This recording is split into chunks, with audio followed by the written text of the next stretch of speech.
आज मैं आपके सामने एक विशेष विषय के ऊपर बातचीत करना मांगता हूं और आशा है कि आप जरूर इस पर ध्यान देंगे और इस पर विचार करेंगे।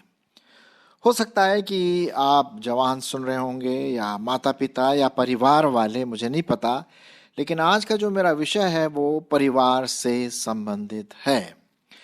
अब इसको लेकर के मैं आपके सामने ये बात रखना मांगता हूं कि आजकल के ज़माने में, जबकि हम 21वीं शताब्दी में हैं, परिवार हमारा बिखरता चला जा रहा है। ज़्यादातर हम देखते हैं। मैं यहाँ पर अपने मसीही विश्वासी परिवार के बारे में बात कर रहा हूँ। वे विश्वासी परिवार जो प्रभु को अपना जीवन दे चुके हैं, प्रभु में बढ़ रहे हैं और प्रभु की हर बात में अगुवाई अपने जीवन में लाते हैं। अब इसको लेने के लिए मैं पुराने नियम अर्थात बाइबल में से आपके सामने कुछ पढ़ना मांगता हूं, जहां पर एलीशा कुछ बात कहता है। वो शायद आपसे और मुझसे भी कहता है, विशेष करके जो परिवार वाले हैं, जहां पर पति है, पत्नी है और बच्चे हैं। सो आइए हम देखें पुराने नियम से। मैं पढ़ना मांगता हूं आपके लिए दूसरा राजा और उसका 4 अध्याय, दूसरा राजा 4 अध्याय और 26 पद। यहाँ का संदर्भ इस प्रकार से है कि एक लेडी, एक स्त्री जाती है एलीशा को मिलने के लिए। करमेल पर्वत जो है वहाँ पर एलीशा वहाँ पर रहता है और वहाँ पर वो जाती है किसी काम से, उसके घर में कुछ परेशानी होती है तो वो वहाँ पर जाती है।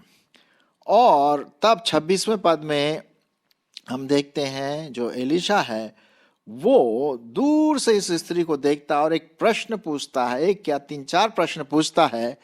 और वो प्रश्न शायद परमेश्वर आपसे, परिवार वालों से आज पूछ रहा है। सुनिए, जो परमेश्वर का दास था एलीशा, उसने क्या कहा। अब उससे मिलने को दौड़ जा और उससे पूछ। ये कौन बोल रहा है? ये एलीशा बोल रहा है। मैं आपके लिए 25 पद पढ़ूंगा। तो वह चलते चलते करमेल पर्वत को परमेश्वर के भक्त के निकट पहुंची। उसे दूर से देखकर परमेश्वर के भक्त ने अपने सेवक गेहजी से कहा, देख उधर तो वह शूनेमिन है, वो स्त्री का मतलब नाम है। अब उससे मिलने को दौड़ जा और उससे पूछ कि तू कुशल से है, पहला प्रश्न। तेरा पति भी कुशल से है, दूसरा प्रश्न। और लड़का भी कुशल से है, तीसरा प्रश्न। पूछने पर स्त्री ने उत्तर दिया, हाँ कुशल से है। मैं आपके सामने यहाँ पर यह बात रखना मांगता हूँ कि यहाँ पर जो एलीशा था, परमेश्वर का जन था, वो जानना चाहता था कि ये जो शूनामाइट जो वुमन है, जो लेडी है, जो औरत है, उसका परिवार ठीक ठाक से है कि नहीं। वो उसके बारे में पूछता है, पति के बारे में पूछता है और बच्चों के बारे में पूछता है। आज परमेश्वर आपसे और मुझसे भी अपनी आत्मा के द्वारा, अपनी वचन के द्वारा ये प्रश्न पूछता है, क्या हमारा परिवार ठीक ठाक है? पति ठीक से है, कुशल से है, पत्नी ठीक है, कुशल से है, बच्चे ठीक है, कुशल से हैं, कुछ गड़बड़ी तो नहीं है? और इसका उत्तर तो सिर्फ हम परिवार वाले ही दे सकते हैं, है कि नहीं? और इसी से संबंधित मैं आपके सामने प्रश्न पूछना मांगता हूं कि क्या हमारा मसीही परिवार सच में प्रभु में कुशलता से जी रहा है? ये प्रश्न है विशेष करके परिवार वालों से, पति से जो पापा भी हो सकते हैं, पत्नी से जो माँ भी हो सकती है, और बच्चों से भी। अब हमारे भारतवर्ष में बड़ा अच्छा एक स्लोगन है, कहना है कि भाई छोटा परिवार सुखी परिवार। मैं इस बात को नहीं मानता, क्योंकि परिवार चाहे छोटा हो या बड़ा, उससे सुख शांति का मतलब नहीं। जितना कि मैं ये बोलूंगा मसीही परिवार, परमेश्वर का भय मानने वाला परिवार एक सुखी परिवार हो सकता है। मेरे ख्याल में आप अग्री करेंगे परमेश्वर के वचन में, चाहे वो छोटा परिवार हो, बड़ा परिवार हो, वो अलग चीज़ है, वो अपनी अपनी पर्सनल प्रेफरेंस है, व्यक्तिगत विचारधाराएं, वो दूसरी चीज़ है। लेकिन जो मेन बात यहाँ पर है, क्या हमारा परिवार परमेश्वर के भय में आगे बढ़ रहा है? क्या मेरा पति या आपका पति प्रभु में है, प्रभु को प्यार करता? आपकी पत्नी क्या प्रभु के साथ है, प्रभु में प्यार करती हैं? बच्चे भी उसी प्रकार से प्रश्न मैं परिवार वालों से पूछना मांगता हूँ। अब एक और व्यक्ति है जो कि बहुत ही धर्मी था, प्रभु को भय मानने वाला था, प्रभु को प्यार करता था। वो अपने परिवार के प्रति इतना सेंसिटिव था कि एक समय की बात है कि उसके परिवार वाले जब भी उसके घर आते थे तो खूब गाना बजाना, खेलना कूदना और शायद अच्छा खाना खाना, ये आम बात है। आप अच्छी तरह से जानते हैं, जब भी किसी परिवार में बर्थडे होता है या सालगिरह होती है शादी की, या कोई ऐसा मौसम होता है या शादी हो रही, जो भी है, तो परिवार वाले आते हैं और खूब हो हल्ला मचाते हैं। मैं कई ऐसे परिवार में गया, छोटे रूप में हम भी अपने परिवार में ऐसा करते हैं, खुशी मनाते हैं, है कि नहीं? और विशेष करके हमारे परिवार वाले आते हैं और गाना बजाते हैं, गीत गाते हैं, नाचते हैं, खेलते हैं, कूदते हैं और खूब खाना वाना खाते हैं। इसी बीच हो सकता है कि कुछ अनाप शनाप बातें भी बोल दें। कुछ लोग ऐसे जो नशे में भी आ जाते हैं खैर हमारा परिवार तो ऐसा नहीं है, लेकिन कुछ ऐसे हैं जो नशे में आके अनाप शनाप और झगड़ा भी कभी कभी हो जाता है। मैं इसी बात के मैं आपके बारे में बताना मांगता हूँ यहाँ पर कि ऐसे परिवार में प्रॉब्लम आ सकती है, और अय्यूब के परिवार में तो हो सकता था। अब अय्यूब की किताब और उसका पहला अध्याय और उसकी 4 से 6 आयत मैं आपके लिए पढ़ूंगा। उसके बेटे अपने अपने दिन पर एक दूसरे के घर में खाने पीने को जाया करते थे और अपनी तीनों बहनों को अपने संग खाने पीने के लिए बुलवा भेजते थे।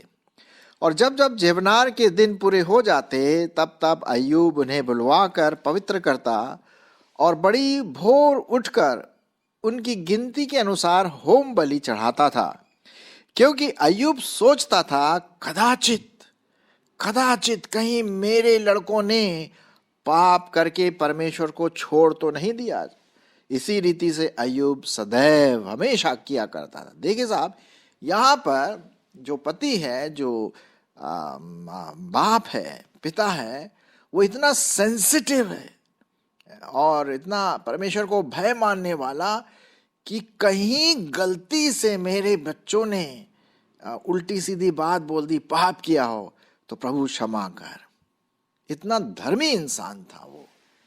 तो मेरे प्रियो, हमारे परिवार में क्या हमारे पति या आपके पति और या आपकी पत्नी ये इस प्रकार का सेंसिटिविटी होता है? क्या इस प्रकार के भावनाएं हमारे जीवनों में जगती हैं, आत्मिक भावनाएं? यदि हमारे जो पति हैं अपनी पत्नी से प्रेम करते हैं परमेश्वर के वचन के अनुसार, तो कितनी खुशी की बात होती है। यदि पत्नी अपने पति को पूरी रीति से समर्पित करती है तो कितनी खुशी की बात होती है। और जब बच्चे, उस घर के बच्चे एक दूसरे से प्यार करते हैं और अपने मम्मी डैडी का कहना मानते हैं, तो ये कितनी खुशी की बात है। और प्रश्न यही उठता है, क्या पिता से प्रश्न पूछा जा रहा है, पति से प्रश्न पूछा जा रहा है, क्या सब कुछ कुशल है, क्या सब ठीक चल रहा है? पत्नी से प्रश्न पूछा जा रहा है, क्या सब कुशल है आपके घर में, क्या सब ठीक से चल रहा है? बच्चों से प्रश्न पूछा जाता है, क्या बच्चे आप लोग कुशल हो, क्या आप अपने मम्मी डैडी का कहना मानते हो, परमेश्वर के वचन में बढ़ते हो? ये बहुत जरूरी है आजकल के संदर्भ में, जबकि हमारे पास कुछ करने के लिए टाइम नहीं रहता, क्योंकि हमारे पास मोबाइल है, हमारे पास नेट्स हैं, कंप्यूटर है, और हम इतने बिजी से हो जाते हैं इन चीज़ों में कि हमें एक दूसरे के लिए समय नहीं होता। पापा अपने रूम में अलग है, मम्मी अपने रूम में अलग है, बच्चे अपने रूम में अलग है, अलग अलग खाना पीना होता है, और इस प्रकार की बातों से क्या होता है कि परिवार टूट जाता है। और परमेश्वर पूछता है, भाई क्या सब कुछ कुशल से है तुम्हारे घर में, तुम्हारे परिवार में? यदि शैतान को चर्च को तोड़ना है तो वो परिवार को तोड़ता है। और परमेश्वर का वचन आज एलीशा के रूप में वो पूछता है उस स्त्री से, भाई सब कुछ कुशल है, तू कैसी है, तेरा पति कैसा है, तेरे बाल बच्चे कैसे हैं? आज वही प्रश्न आपसे और मुझसे परमेश्वर का वचन बड़े खुले रूप से पूछना मांगता है। क्या कुशलता है? क्या मसीह परिवार में वो भय, वो प्रेम, परमेश्वर का भय, परमेश्वर का प्रेम एक दूसरे के प्रति और परमेश्वर के प्रति है? ये प्रश्न है और ये प्रश्न मैं आपके सामने लाना मांगता हूं। मैं आपके लिए एक पद पढ़ूंगा जो कि बहुत बहुत इम्पोर्टेंट है, बहुत महत्वपूर्ण है, और वो पाया जाता है इफिसियों उसका 6वां अध्याय। इफिसियों उसका 6वां अध्याय और उसका पहले पद से लेकर के 4 पद तक मैं आपके लिए पढ़ूंगा। ठीक है, पहले पद से लेकर के 4 पद तक। देखिए यहाँ पर पहले बच्चों के बारे में है, फिर माँ बाप के बारे में है, और भी मैं और पदों को आपके सामने रखने की कोशिश करूंगा ताकि हमारा परिवार कुशल वाला परिवार हो, हमारा परिवार वचन वाला परिवार हो, हमारा परिवार प्रार्थना वाला परिवार हो। तभी तो कुशलता की बात आ सकती। क्या सब कुछ कुशल से है, सब कुछ ठीक ठाक है, या कहीं गड़बड़ी है? सुनिए इफिसियों उसका 6वां अध्याय और उसका पहला पद, और फिर उसके बाद पति पत्नी के बारे में भी थोड़ा बात करूंगा। हे बच्चों, प्रभु में अपने माता पिता के आज्ञाकारी बनो, क्योंकि ये उचित है। अपनी माता और पिता का आदर कर, यह पहली आज्ञा है और जिसके साथ प्रतिज्ञा भी है कि तेरा भला हो और तू अपनी धरती पर बहुत दिन जीवित रह सकेगा। अब यहाँ पर 4थे पद में भी है, हे पिताओं, पेरेंट्स के बारे में है, माँ बाप के बारे में। हे पिताओं, अपने बच्चों को रिस न दिलाओ, परंतु प्रभु की शिक्षा और चेतावनी देते हुए उनका पालन पोषण करो। ये बात यहाँ पर लिखा हुआ है। तो दोनों के लिए है, पेरेंट्स के लिए भी है, माता पिता के लिए भी है शिक्षा, और बच्चों के लिए। बच्चे, क्या आप अपने मम्मी डैडी की आज्ञा का पालन करते हैं, उनका आदर करते हैं, उनका भय मानते हैं सही रूप से? परमेश्वर आपको आशीष देगा, है ना, अच्छा जीवन देगा, अच्छा स्वास्थ्य देगा। ये तो परमेश्वर की प्रॉमिस है यदि आप अपने मम्मी डैडी का कहना मानते हैं। हमें न सिर्फ मम्मी डैडी का कहना मानना है, लेकिन हमें परमेश्वर के वचन का भी कहने का पालन करना है। क्या आप परमेश्वर के वचन को पढ़ते हो बेटा, बेटी? मैं बच्चों से बात कर रहा हूं। हाँ, ये बहुत जरूरी है। क्या उसके वचन पर मनन करते हैं? क्या प्रार्थना करते हो अपने टाइम में? चाहे रात को सोते समय, सोने से पहले 1 minute, 2 minute, 5 minute, 10 minute, 15 minute, जो भी है, अपने हाथ को उठाकर प्रार्थना करो। हाँ, तो क्या होगा? तेरा भला होगा। और अब पेरेंट्स की बात यहाँ पर यह है, माता पिताओं से, भाई अपने बच्चों को डिसिप्लिन में लाइए। ये बहुत ज़रूरी है, अनुशासन में लाना बहुत ज़रूरी है। कौन माँ बाप ऐसा है जो अपने बच्चों को अनुशासन में नहीं लाएगा? बिल्कुल लाएगा साहब। और उनको परमेश्वर की शिक्षा दीजिए, परमेश्वर का वचन उनके जीवन में भरिए। उठते बैठते समय, ये तो परमेश्वर का वचन है, व्यवस्था विवरण में हम पढ़ते हैं कि उठते बैठते समय परमेश्वर का वचन आपके मुंह से निकले। आपके घर के अंदर जो पिक्चर्स लगे हैं, बाइबल वर्स लगे होंगे, उन पर उनका ध्यान, बच्चों का ध्यान उन पर लाइए। आप भी अपना ध्यान उन पर लगाइए। क्या आपके घर में ऐसे ऐसे अच्छे पिक्चर्स हैं, अच्छे परमेश्वर के वचन लगे हुए हैं? नहीं है तो बाजार से खरीद के लाइए और उनको लगाइए। वचन, परमेश्वर का वचन लगाइए ताकि दूसरे भी आकर के पढ़ें और पता पड़े कि हाँ, ये मसीही घर है। तो ये बात आप ध्यान में रखिए, तभी हमारा मसीह परिवार सुखी परिवार होगा। और मैं आपसे यही विनती करूंगा हमारे माँ बाप से, जो माँ बाप अगर सुन रहे हैं या बच्चे बता सकते हैं माँ बाप को कि क्या आपके घर में शाम को वो आराधना का टाइम होता है जहाँ बाइबल पढ़ा जाता है, उस पर मनन किया जाता है, प्रार्थना का समय होता है ना? इसको हम बोलते हैं ना इवनिंग डिवोशन। क्या व्यक्तिगत रूप से आप मिलते हैं, अपने आप करते हैं? बहुत सारी बातें, तभी कुशलता की बात आती है। तभी एलीशा पूछता है, क्या तू कुशल से है? क्या तेरा पति कुशल से है? क्या तेरे बच्चे कुशल से हैं? आज परमेश्वर आपसे और मुझसे यही पूछ रहा है, क्या आप कुशल से हैं? क्या प्रभु में बढ़ रहे हैं? मैं इससे पहले एक और पद मैं पढ़ना मांगता हूं, इफिसियों उसका 5वां अध्याय और उसका 22 पद। क्या लिखा हुआ है? हे पत्नियों, अपने अपने पति के ऐसे अधीन रहो जैसे कि प्रभु के। जी हाँ, ये है असली चीज। तो अपनी जो पत्नियां हैं उनको पति के अधीन होना, एक बात में नहीं, सब बातों में, ये वचन कहता है। और उसके बाद पति के लिए भी है। जी हाँ, पतियों के लिए भी है सबके लिए यहाँ पर। हे पतियों, अपनी अपनी पत्नी से, मैं पढ़ रहा हूं 25वां पद, इफिसियों उसका 5 अध्याय और 25वां पद।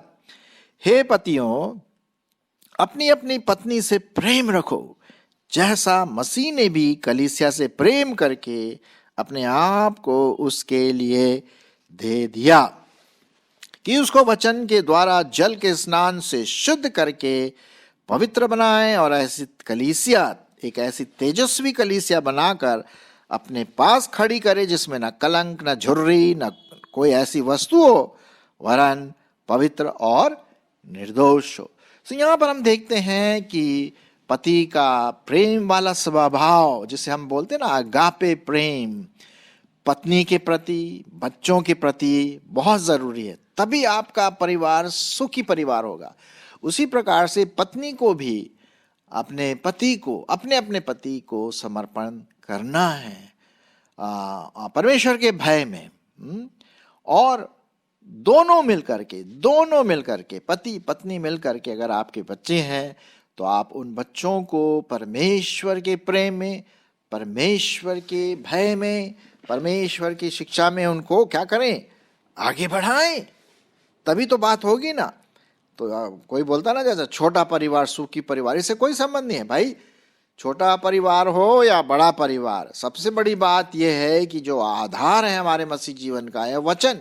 और वचन यही बात कहता है, क्या हमारा आत्मिक जीवन कुशल से है, परिवार का आत्मिक जीवन कुशल से है, पति का आत्मिक जीवन कुशल से है, पति का पारिवारिक जीवन कुशल से है ना। देखिए, पैसा बहुत जरूरी है, लेकिन सोचते ना कि कभी कभी पैसा सब कुछ खरीद सकता है। नहीं, पैसा सब कुछ नहीं खरीद सकता, पैसा खुशी नहीं खरीद सकता है ना। परमेश्वर का वचन, परमेश्वर का भय, एक दूसरे के प्रति प्रेम की भावना, एक दूसरे के प्रति समर्पण की भावना, और उसके साथ बच्चों का आज्ञाकारी होना, यही एक मसीही परिवार के फल हैं, चिन्ह हैं, जिससे परमेश्वर को महिमा मिलती है, ताकि वो ऐसी कलीसिया खड़ी करे जिसमें न झुर्री है, जिसमें न दाग है, लेकिन पवित्र और पवित्र कलीसिया बन सकती है। इस बात का आप जरूर ध्यान दीजिए। आजकल जो मोबाइल इतना हो गया है कि मैं आपसे ये पूछता हूँ माँ बाप से कि आप अपने बच्चों की मोबाइल चेक करते हैं कि वो क्या क्या देखते हैं, क्या सुनते हैं, किस प्रकार की बातें सुनते हैं मोबाइल के द्वारा। अब मैं नहीं बोल रहा हूँ कि हर समय CID का रूप वो करके चेक करते रहो। आप अपने बच्चों को सिखाइए क्या सही है, क्या गलत है ना, किन चीजों को देखना चाहिए, उल्टी सीधी चीजों को नहीं देखना चाहिए, और वैसा ही खुद भी ना करें, है ना। टेलीविजन के प्रोग्राम्स हैं, वीडियोस हैं, क्या है, अगर अच्छे प्रोग्राम हैं और कॉन्क्रीट चीजें हैं, बढ़ाने वाली चीजें हैं हमें आत्मिक रूप से, सामाजिक रूप से, तो फिर ठीक है। लेकिन उल्टे सीधे गंदे गंदे जो चित्र आजकल आते हैं जो हमारे दिमाग को खराब कर सकते हैं, तो ये आपको चेक करना है ना। माँ बाप को भी अपने आप को भी चेक करना है और बच्चों को भी चेक करना है, तभी मसीह परिवार हो सकता है। हम इतने बिजी हो गए कि परमेश्वर के लिए हमारे पास टाइम नहीं है ना। तो हमें थोड़ा होशियार रहना है। और फिर मैं आपसे ये भी विनती करूंगा माँ बाप से कि आप अपने बच्चों के लिए आदर्श का कारण बने, क्योंकि वो आपको देखते हैं, है ना। और जैसे आप एक दूसरे के प्रति आपका व्यवहार होता है, पति का पत्नी के साथ, पत्नी का पति के साथ, पिता का माँ के साथ, माँ का पिता के साथ, तो वो सब देखते हैं, सब सुनते हैं, वैसे वही करेंगे। तो आप ऐसे एक मसीह आदर्श बने जिससे कि इनका असर बच्चों पर भी हो, परिवार पर भी हो, और जहां आप रहते हैं अड़ोस पड़ोस में, बगल में जहां कोई भी लोग रहते हैं, वो भी आपकी जीवनचर्या को देख करके आशीषित हों। अंत में मैं यही प्रश्न पूछूंगा जैसे एलिशा ने पूछा था, क्या तेरा पति ठीक है, कुशल से है? क्या तेरी पत्नी कुशल से है, ठीक है? क्या तेरे बच्चे कुशल से हैं, क्या वो ठीक हैं? क्या वो मसीह के भय में, मसीह के अनुग्रह में बढ़ रहे हैं?